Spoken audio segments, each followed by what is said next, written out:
여러분, 창조과학회라고 하는 그런 말 들어보셨죠? 창조과학회. 외국에서는 일찍 이 창조과학회가 생겨났고 우리나라에서는 1981년도에 이 조직이 창립된 걸로 되어 있더라고요. 창조과학회. 창조의 사건과 과학이 붙어 있는 이런 모임인 거예요.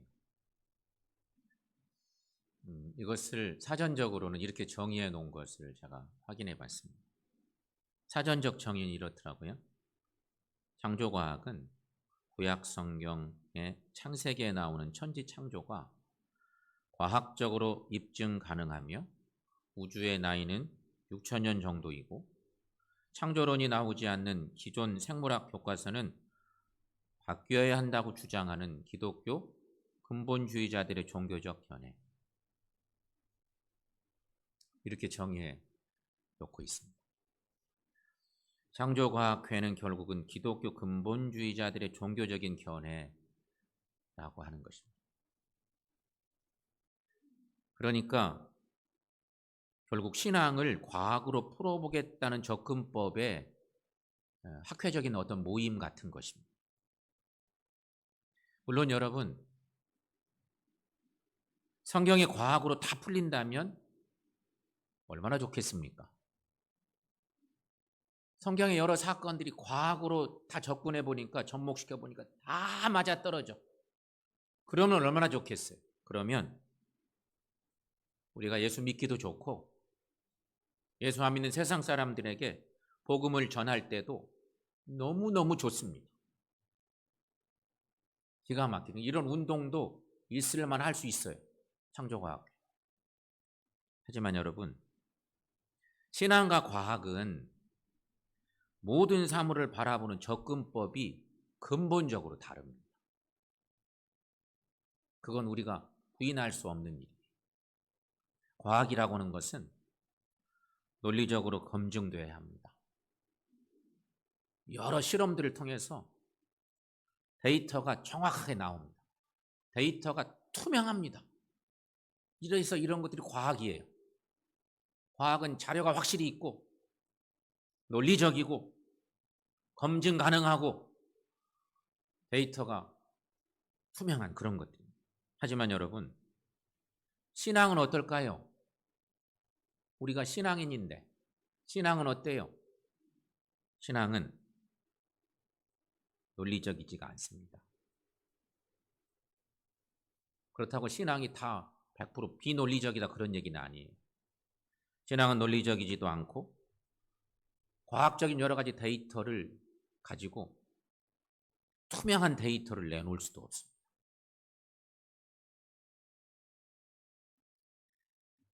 하지만 여러분, 믿음으로 하나님의 말씀에 순종하는 것이 신앙입니다.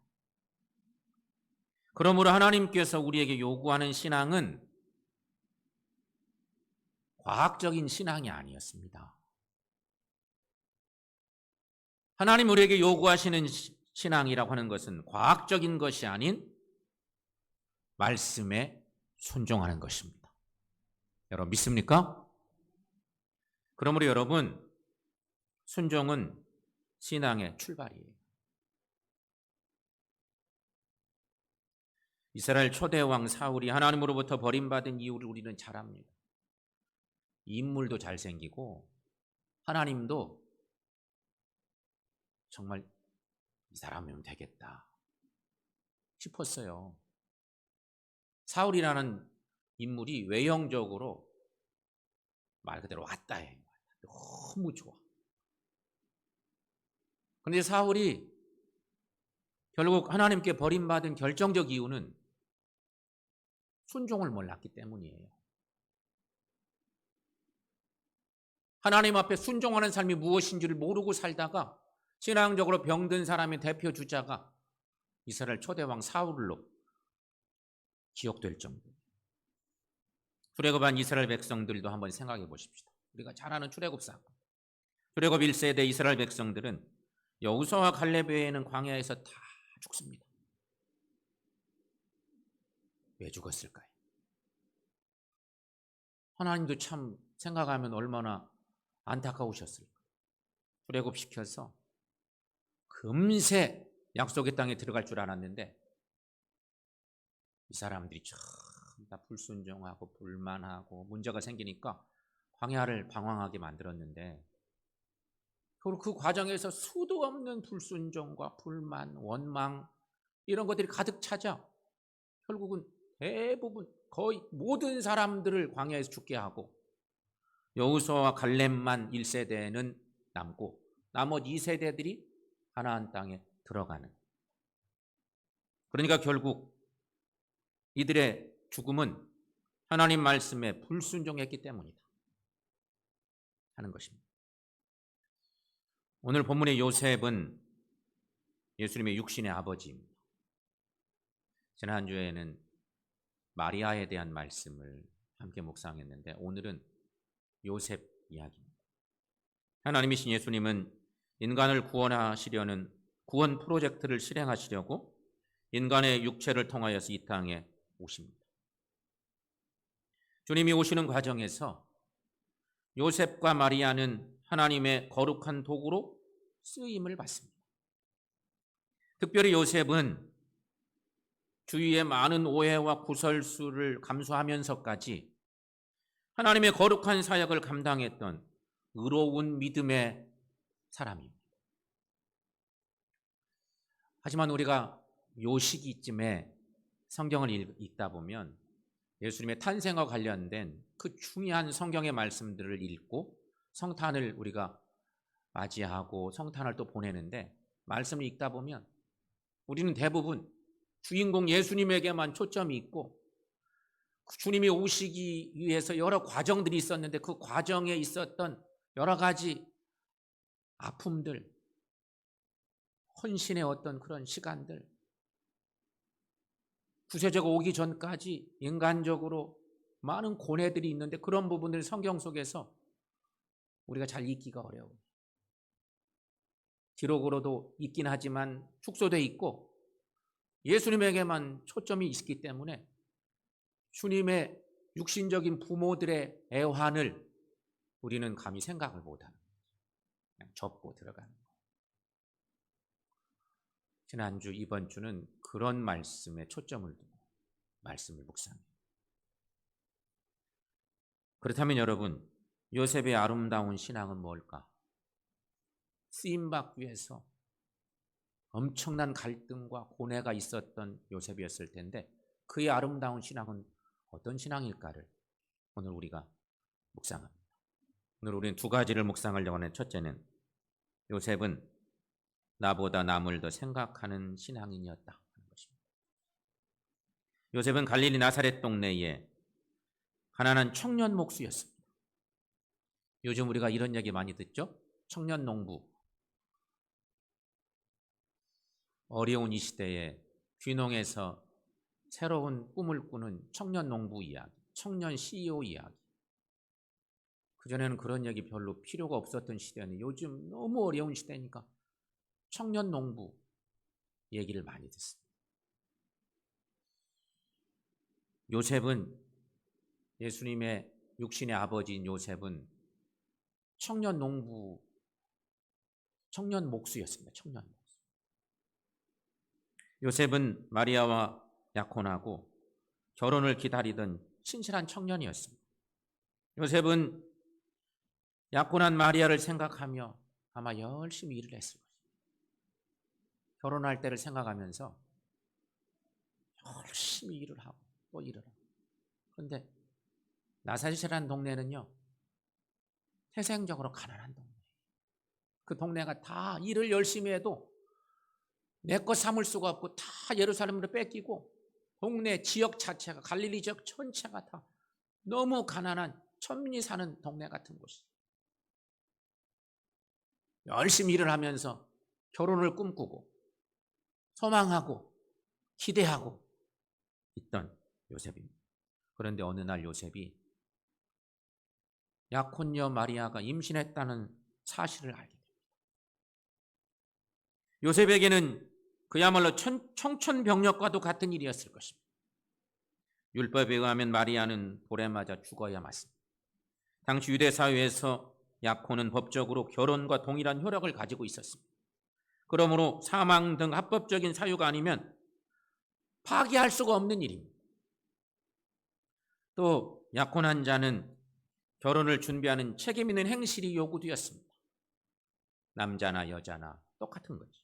그런데 마리아의 결혼 전 임신은 요셉으로서는 참으로 납득할 수 없는, 이해 안 되는, 너무도 답답한 안타까운 사건이었습니다. 이 일로 요셉은 심한 괴로움에 빠졌습니다. 분명 마리아에게 큰 배신감을 느꼈을 것이 분명합니다. 마리아를 향한 강한 실망과 분노가 그 마음 저변에서부터 심하게 일어났을 것이 분명합니다. 그녀를 법정으로 끌고 가서 돌에 맞아 죽게 할 수도 있었을 것입니다. 하지만 요셉은 의로운 사람이었습니다. 그래서 요셉은 마리아가 수치와 모욕으로 상처받지 않도록 가만히 끊고자 했다. 파혼을 생각한 것입니다. 남몰래 파혼한다. 오늘 본문 19절 말씀에 보면 요셉은 의로운 사람이라, 이런 말씀을 우리가 확인해 볼 수 있습니다. 의로운 사람이란 원칙을 중시하는 사람입니다. 하지만 더 넓게 보면 하나님의 뜻이라고 하면, 하나님이 원하신 일이라고 하면, 하나님이 기뻐하신 일이라면 그 일을 위해서 나를 내놓을 수 있는 그런 사람인 거죠. 그런 요셉이 조용히 정리하고자 한 것은 파혼은 하지만 마리아를 고소하지는 않겠다는 것입니다. 이처럼 요셉은 하나님 앞에 깨끗하게 살면서 상대방에게는 용서를 베풀어주는 아름다운 신앙인이었습니다. 그러므로 여러분, 요셉의 마음속에 엄청난 고민이 많았어요. 그런데 요셉이 고민을 하다 내린 결론은 이런 결론이었던 것입니다. 하나님의 공의 그리고 긍휼을 동시에 실천하겠다는 마음다짐. 이런 마음 갖기가 쉽지 않아. 청년 목수 요셉이 자기에게 닥친 감당기 어려운 여러 가지 복잡한 일들 앞에서 그가 고민하다가 내린 결론은 하나님의 공의와 하나님의 긍휼을 동시에 실천해 보겠다. 우리 같으면 이런 생각하기 너무 어려울 텐데 그런 마음의 결단을 한 것입니다. 그런데 여러분, 요셉의 신앙이 더 위대한 건 당시 사람들에게서는 이런 모습 찾기가 어려운 신앙이기 때문인 거예요. 예수님이 오시던 그 시대는 이미 신앙적으로 다 무너진 시대였어요. 요셉 같은 신앙을 찾기가 너무 어려운 시대. 당시 유대 사회는 공의가 무너진 시대입니다. 하나님의 정의가 무너진 그런 시대적 상황입니다. 율법은 있지만 율법의 온전한 실행을 찾기가 어려운 시대. 하나님의 율법은 분명히 있는데 그 법을 실행하고 그대로 실천하는 사람들이 거의 없어요. 유대교의 리더인 제사장들과 서기관들과 바리새인들은 겉과 속이 판이하게 다른 사람들. 하나님의 공의가 무너져 있기 때문에 하나님의 공의를 세워야 될 종교 지도자들은 겉으로는 거룩하게 보이는데 속으로는 다 썩어 있어요. 그런 시대예요. 하나님의 공의가 살아있지 않은 거예요. 그런 시대에 요셉을 비춰봐야 돼요. 여러분, 예수님이 오셔서 말씀 전하실 때 제사장들과 서기관들과 바리새인들이 겉과 속이 너무 판이하게 다르니까 주님이 화가 나셔서 외친 말씀이 있어요. 그들을 향해서 회칠한 무덤 같은 놈들이라. 주님이 보실 때 너무 신앙적으로 문제가 있어요. 그런데 여러분, 요셉은 그런 어려운 시대에 다른 신앙의 소유자였던 거죠. 요셉은 처녀가 잉태한 것은 잘못된 이름을 분명히 알았습니다. 그래서 마리아와 파혼하기로 마음먹었습니다. 그럼에도 요셉은 마리아를 긍휼히 여겼다는 것입니다. 오늘 본문 중에 19절 20절 말씀에 그 부분적인 말씀인데 거기 보면 그를 드러내지 아니하고 가만히 끊고자 하여 이 일을 생각할 때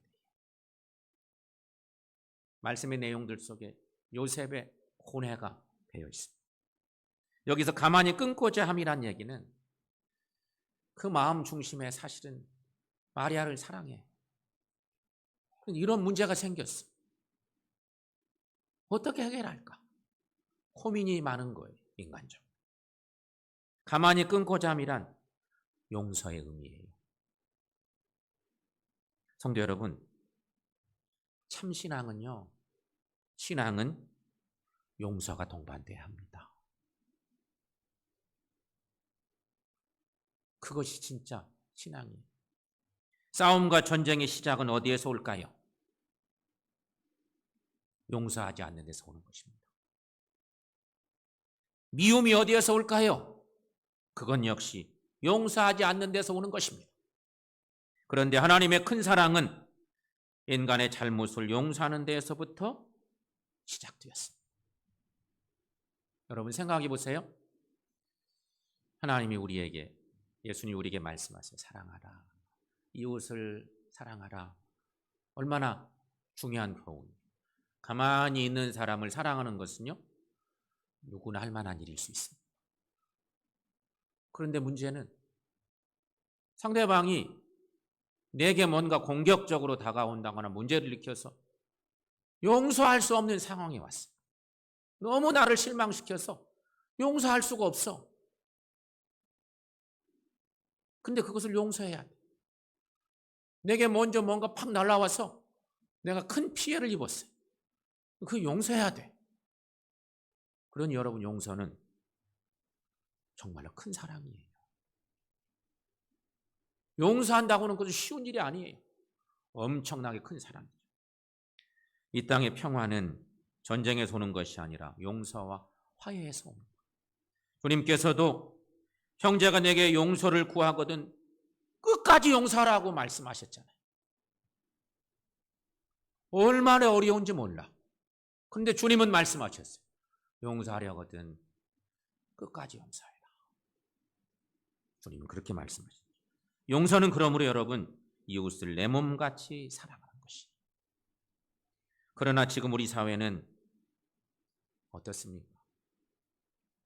요셉은 그런 놀라운 공의와 긍휼을 생각하고 실천할 결단을 하는데, 지금 우리 사회는요, 돈을 벌기 위해서는 이웃을 불행하게 하고 심지어는 이웃을 죽게 해요. 돈 때문에. 돈 얼마를 빼앗으려고 골목에서 흉기로 사람들을 쳐서 죽게 하고, 엘리베이터에서 막 몽둥이로 사람을 때려서 죽이기도 하고, 돈 얼마 때문에. 최근에 조두순 출소 얘기를 우리는 들었습니다. 그가 출소하기 한참 전부터 언론에서 막 떠들어대고 큰 문제죠. 사회적 이슈가 되었습니다. 그런데 여러분, 그가 출소하는 날, 그의 집으로 가는 날, 그를 촬영해서 유튜브에 올리는 유튜버들이 난리가 났었습니다. 이들이 왜 이런 영상을 촬영하느라고 난리였을까요? 조두순의 불의를 폭로하려는 영상이었을까요? 그것도 일부 있었겠죠. 하지만 그것은 극히 일부분이었을 거고, 사실은 돈 때문에 난리난 유튜버들이 있었습니다. 이런 특종감을 촬영해서 올리면 사람들이 몽땅 보고 자기들은 돈 벌어. 그래서 하지 않아야 될 것 같은 그런 아주 안 좋은 행위들을 하고 그것이 사회적으로 이슈가 돼. 남의 불행을 나의 호기로 삼는 이 안타까운 일. 그런 여러분, 돈 되는 일이라면 어떤 일이든 마다하지 않는 이런 행태들, 우리 시대에 우리가 맞닥뜨리는 안타까운 일이죠. 사랑하는 여러분, 그런 의미에서 요셉은 대단한 믿음의 사람이에요. 오늘 우리는 하나님의 거룩한 도구가 되어야 하겠습니다. 우리가 하나님께 쓰임 받으려면 공의와 긍휼의 사람이 되어야 합니다. 하나님 앞에 정직하고 이웃에게 긍휼을 베푸는 삶을 살아야 합니다. 성도 여러분, 우리들도 요셉처럼 나보다 남을 더 생각하는 삶을 사십시다. 그래서 요셉처럼 하나님께 쓰임 받는 이 시대에 꼭 필요한 하나님의 사람들 될 수 있기를 축원합니다. 또 한 가지 생각할 것은 요셉은 자신의 유익보다 하나님의 뜻에 순종한 신앙인이었다는 것입니다. 요셉이 마리아와 조용히 파혼하려 할 때 하나님의 천사가 꿈에 나타났습니다. 마음이 복잡했습니다. 남들은 아무도 모르게 이거 정리하려는 의로운 청년 요셉. 마음적으로 너무 갈등하고 있으니까 하나님의 천사를 보내서 하나님의 뜻을 전하는 거지. 오늘 본문 중 20절 말씀입니다. 자, 여러분 함께 읽어봅니다. 이 일을 생각할 때에 주의 사자가 현몽하여 이르되 다윗의 자손 요셉아 내 아내 마리아 데려오기를 무서워하지 말라. 그에게 잉태된 자는 성령으로 된 것이라. 아멘. 이 말씀을 듣기 전까지 요셉은 심경이 복잡합니다. 인간적으로도 안타깝습니다. 그런데 그 마음을 헤아리신 하나님께서 천사를 보내어서 하나님의 뜻을 알려주십니다. 이렇게 해서 하나님의 음성을 들은 요셉의 가장 큰 고민이었던 마리아를 향한 배신감의 문제가 해결됩니다. 마리아가 부정한 관계로 아이를 가졌다는 것이 아니라는 사실을 알게 된 것입니다. 성령으로 잉태된 것이래요. 다 이해할 수는 없지만 하나님이 하신 일이래. 그래서 인간적인 배신감의 문제는 해결이 됩니다. 하지만 여러분, 그럼에도 불구하고 더 큰 고민이 또 하나 있습니다. 요셉에게 남아있는 또 다른 남은 고민. 문제는 마리아가 결혼도 하기 전에 임신을 했으니 이 일로 주변에 따가운 논청을 받아야만 하는 일입니다. 그러나 요셉은 사람의 눈을 의식하기보다는 하나님의 귀한 도구가 되고자 결단하죠. 하나님 요셉에게 마리아에게서 태어날 아기의 비밀도 알려줍니다. 오늘 본문의 20절은 아까 읽었지만 20절, 21절까지 말씀, 여러분 그 말씀도 함께 읽어보겠습니다. 다윗의 자손 요셉아 내 아내 마리아 데려오기를 무서워하지 말라. 그에게 잉태된 자는 성령으로 된 것이라. 아들을 낳으리니 이름을 예수라 하라. 이는 그가 자기 백성을 그들의 죄에서 구원할 자이심이라 하니라. 아멘. 특별히 여기 아들을 낳으리니 그 이름을 예수라 하라. 이는 그가 자기 백성을 그들의 죄에서 구원할 자이심이라 하니라. 아멘. 꿈에서 깨어난 요셉은 천사가 들려준 메시지에 충격을 받았습니다. 이것은 앞으로 받을 충격과는 비교도 안 될 너무나 놀라운 충격이었습니다. 마리아에게서 태어난 아기가 성령으로 잉태된 구원자 메시아라는 거예요. 마리아가 잉태한 것이 성령으로 된 것이라. 아, 그랬구나. 그런데 그 몸에서 태어날 아이가 메시아라는 거예요.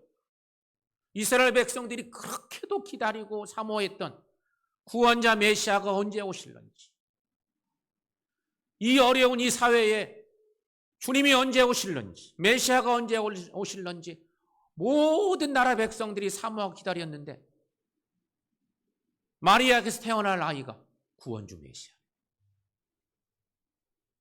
너무도 놀라운 일이죠.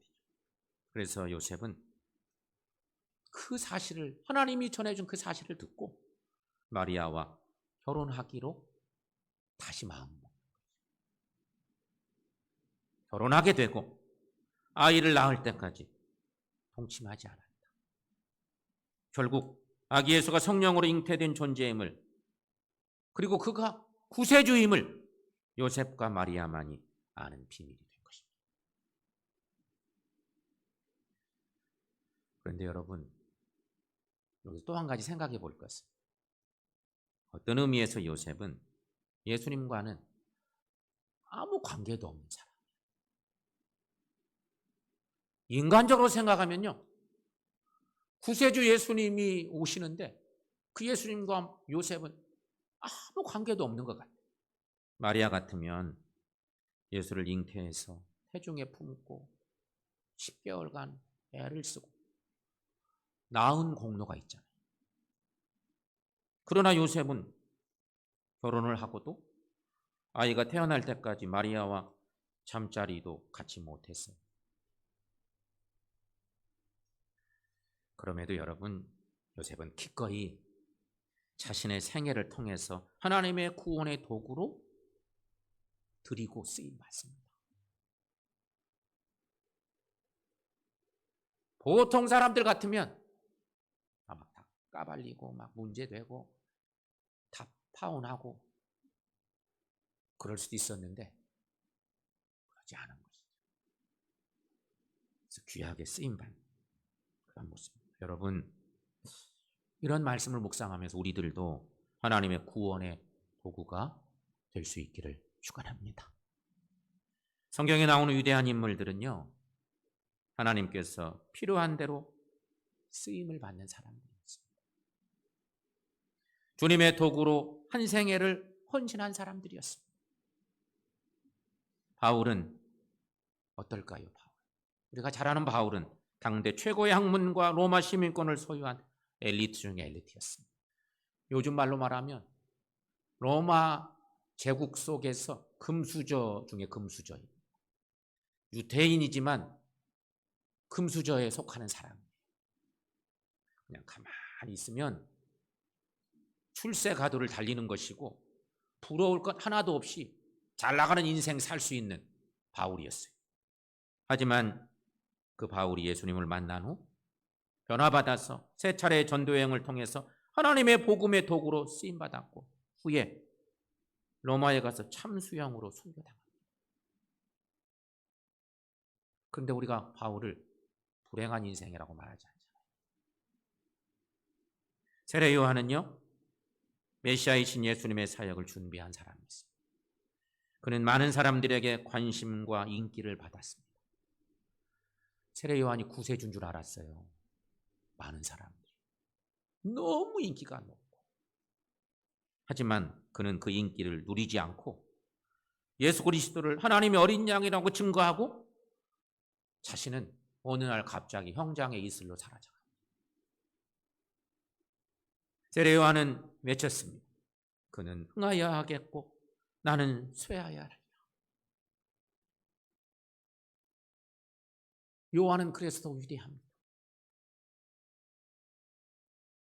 오늘 본문의 주인공 의로운 사람 요셉, 의로운 믿음의 사람 요셉은 하나님의 거룩한 사역에 쓰임받은 도구가 됐습니다. 하나님은 여러분, 오늘 우리들도 요셉처럼 거룩한 하나님의 사역에 쓰임받기를 원하고 계신다는 사실입니다. 성도 여러분, 서두에 그런 얘기가 있습니다. 과학과 신앙, 이게 함수관계가 있을 수도 있지만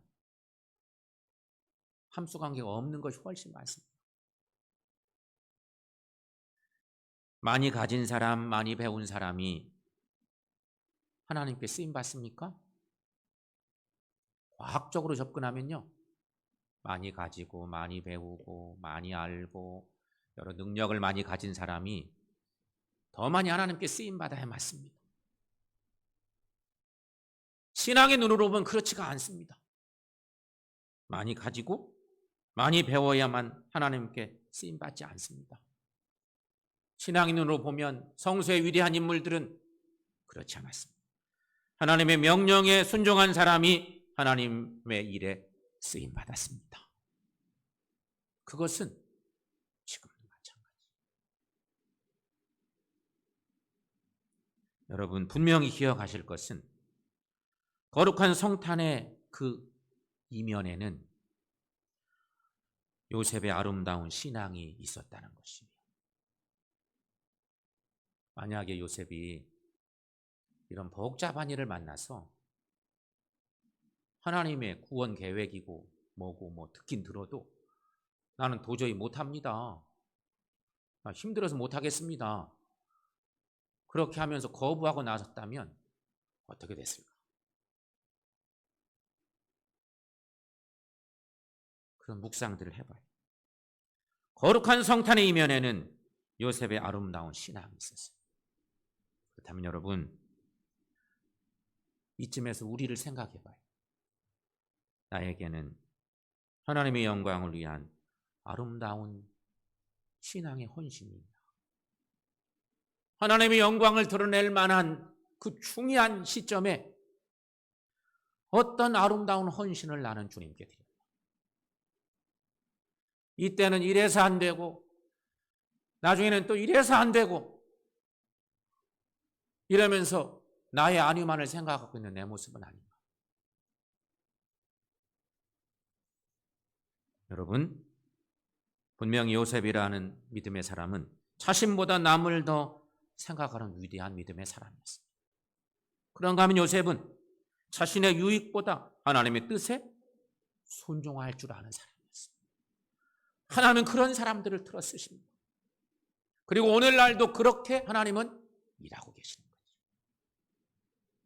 사랑하는 성도 여러분, 대림절 넷째 주일을 보내면서 이번 주간 우리는 성탄절을 맞이합니다. 바라기는 우리들도 요셉처럼 살아가십시다. 그래서 하나님의 구원사에게 쓰임받는 이 시대에 꼭 필요한 아름다운 신앙인들 다 되시고 우리 하나님을 높여드리는 삶을 사는 하나님의 구원의 역사를 이루는 저 여러분들 모두가 되시기를 주의 이름으로 간절히 축원합니다.